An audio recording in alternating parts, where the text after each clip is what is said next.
and we will be performing a pellet insertion procedure. First, I'll be starting with some local anesthetic. Stick here.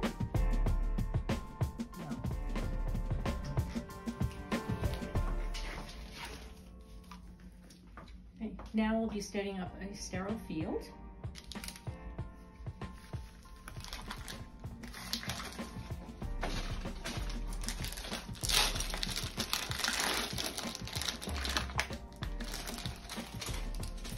This is the trocar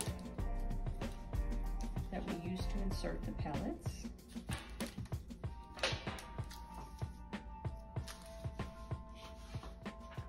Just verifying the medication dose and dosage. Yes, that's correct.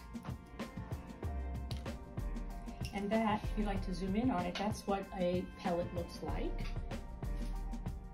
Some of them are smaller. This is a medium-sized pellet. Okay, are we good?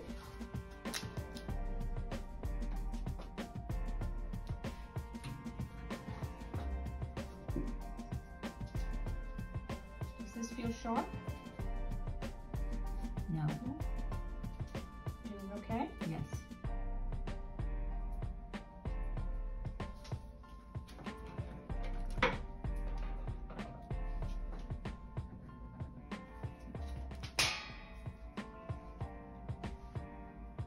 I'm inserting the pellet now into the trocar.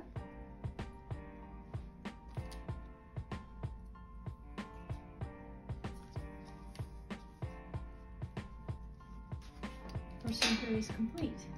I will just do some dressing, apply some steri-strips. These steri-strips stay on for 2 to 3 days, just to give the incision some time to close up and heal. And we have a nice approximation of the two sides of the incision.